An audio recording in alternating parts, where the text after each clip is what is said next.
Hi, my name is Cora May, and today I'm talking to you guys about some of the changes that are coming for Preservation Evoker in 10.0.7. I'm only going to be addressing the NERFS, the temporal anomaly playstyle. I'm not going to be addressing the things that they're like buffing that involve the Emerald Blossom playstyle. So this first set of changes came about 2 weeks ago, and when I first read these, I thought, you know, these are pretty fair. Okay, so the first major change is that TA absorption value is reduced by 20%. I think the TA absorption value is definitely too high considering how efficient of a button it is when you are taking talents in order to get your echoes out or even those door moves. Like the amount of shield that you get, just to give you like an example, inside of a raid environment. This is from Kurog this week. So temporal anomaly is 17% of my healing. It's just like the passive absorb, and this isn't counting like how much, because like this is what's enabling the reversion healing as well, is all the echoes it's putting out and like the lifeline healing.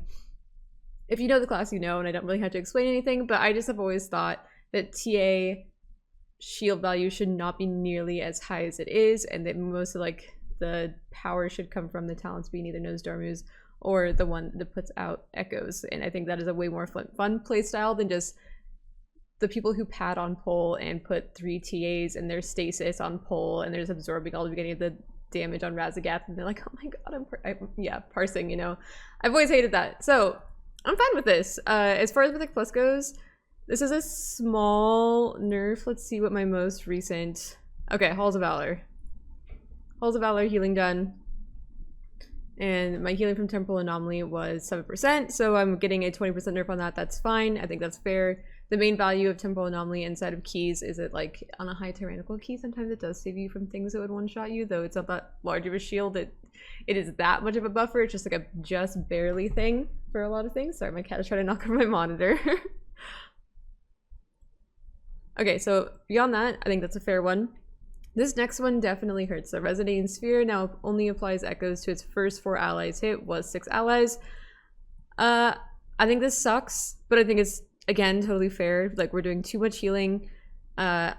It's the moral of the story in this video is going to be that I wish they would try and turn some knobs in the class other than Temporal Anomaly, because like we've received like the only tuning we've seen so far is flat nerfs, or it's always Temporal Anomaly and it's never anything else, and it's really frustrating because people like this playstyle a lot and they're just making it like less cohesive. It's going to feel a lot worse to play, especially in raid with 4 allies. It's not 4 allies is barely going to affect you in keys, honestly. Like, oh no, I have to cast an echo on whoever it missed every single time. Oh no, like you're going to live, it's going to be fine. But inside of raid, being able to set up ramps, you're only being able to like set up a ramp 2/3 as large primarily, like every single time, and so that is going to be a very large hit for you in raid, which we did need a large hit in raid. So all in all, when I first saw these changes, I was like, these are fair, the class is fine, you know. I would have rather had a flat nerf, but whatever. The next set of changes that we got, though, sorry, my cat is just on my arm. I am not as happy about these, because these are maybe, they have the potential to kill the playstyle. We'll see. Okay, so first I'm going to talk about the second one first, and then I'm going to talk about the other one last. So when Golden Hour is applied through a lower value echo with Temporal Anomaly, its healing value is reduced to match the value of the echo. So Golden Hour does do a lot of healing, especially on your tank in a Mythic Plus environment. On some dungeons more than others, especially where you just need a lot of passive healing and you don't need to spend time like actually topping people, and people, you can let them passively tick up when they're taking damage if they're not in danger of dying. And then also in raid, if you're putting out like a lot of echoes, like if you look at my, like reversion was my top healing on Kurog, and 8% of that was Golden Hour, and by and large the majority of that was from echoes that I was putting out through Temporal Anomaly, not ones that I was actually hard casting.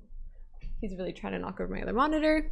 So that is going to be another sizable nerf. Like if you look at my reversion healing in general, like you already know it's gonna be like about 2/3 of what it is here based on those other Resonating Sphere things, and then you're also going to be taking away a lot of healing from here now, since those echoes are only going to be, those Golden Hours are only going to be 40% effective as they were before. So pretty sizable nerf. And then if we're looking at keys, just looking at my last example, so this is a Halls of Valor. Golden Hour is my top healing. Now, is the majority of that on my tank? Absolutely. So because it is a really efficient button to be able to hit on your tank. A lot of those aren't even through like echoes from my TA necessarily, the ones that are going on my tank. But the golden hour healing that's not on my tank is primarily from the resonating sphere. So you can like look at this, you can see I did 11 million, and you can like surmise that somewhere around 4 million of that came from resonating sphere. So it's like 40% of 4 million is how much it's going to do going forward. And that's about how big of a nerf it is. So is it going to feel bad? Yeah. Was it really powerful, especially on some fights? Yes. For like burst healing at the end of like some kind of like burst healing, like the Dark Whispers cast, or like to Lick say it's really strong, like so much good healing, and it's really efficient. Some would argue too efficient. So by itself, not that large of it. I would say it is a large nerf, but a fine one. But given everything else that is coming, it is just adding another nail to our coffin. We're not dead though. It's not a real coffin, guys. I'm joking. So the last change that I want to talk about, because this is the one that upsets me the most, like I am visibly upset over this one, is when Lifeline is applied through a lower echo with temporal anomaly, its healing value is reduced to match the value of the echo. So as it stands right now, when you Verdant Embrace on all your echoes, it applies Lifeline to everyone. 40% of whatever healing you do to yourself is done to everyone with a Lifeline. If you heal someone with Lifeline, 40% of whatever you do to that Lifeline target is then done to yourself. So this is, of course, famously known or well known. I don't know if I say famously well known for enabling like Emerald Communion healing.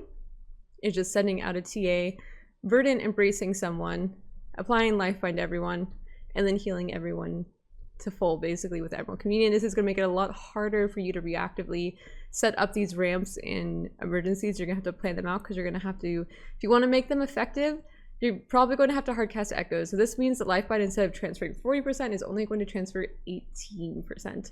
So that is a lot less.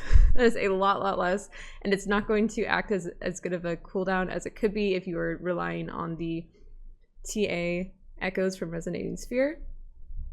It also just means like there's a lot of other great like I don't think the Lifebind, like the Lifebind nerf for raid is a nerf, because you obviously, like, it was already harder with the recent changes to fully set up a Lifebind ramp, or I mean an Emerald Communion ramp, after they made it so that it was 15-second CD and only applied to the first 6, etc.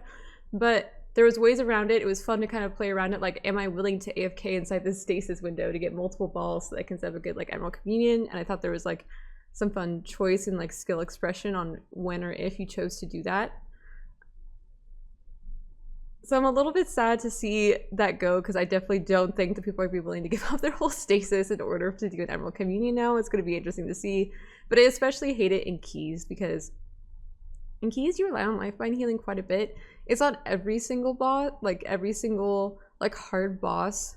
Like you don't rely on like Vexmas, I don't rely on like Lifeline healing and stuff, and you don't have to for some of the like harder like burst healing fights, but a lot of them I do like relying on it and being able to like renewing Blaze in your Lifeline or Health Bot in your thing, or just being like, oh, I just need a little bit of healing, let me just like Lifebind and then like do like an instant proc Living Flame on myself and it's going to heal everybody a tiny bit. Like that kind of stuff felt really good inside of Keys, and having that taken away I think is going to feel extremely bad, and that's the part that makes me the most upset.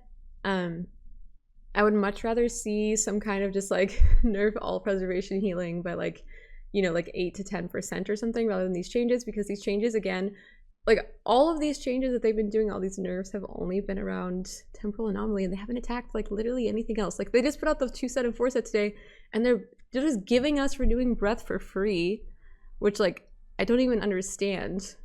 And then they're buffing like Spirit Bloom, and like I mean, like 2 pieces and 4 pieces should do that, but like it's just weird that they are so fixated on killing this playstyle and then just not addressing like any of the knobs in the class to like tune down, or just tune down the class in general, and just trying to like force us in, like into their other playstyle, when people, at least from the impression experience that I've gotten from talking to everyone who plays Preservation Evoker, are really enjoying the class right now, and it just seems like they just want to kill this playstyle. It is really frustrating. I hope they change their mind.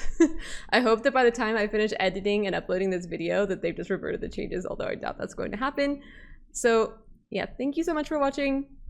As a final note, I don't think Preservation Evoker is dead. I think we're able to play around it just fine. Your playstyle is going to change quite a bit. This is going to open up opportunity for you to explore other talents. It's also going to open up opportunity in the meta for other classes to like rise. there's already like healers that are pretty competitive, but it's something as simple as like, oh, Boomkin and Feral aren't just good anymore, so now we need Mark the Wild, so then Resto Druid could become meta, or we don't need as much healing now, so Resto Shaman can become meta. Like small things like that are what can change the meta now, because it's going to make us less dominant in healing. We're still gonna be good, we can still heal it all, and I don't expect, but I could be wrong, I don't expect though the meta to change this season. I think it's too late in the season for the meta to really shift that much and come up with new strats, etc. Anyways, I'm getting ahead of myself. Thank you so much for watching. I hope you have a good day.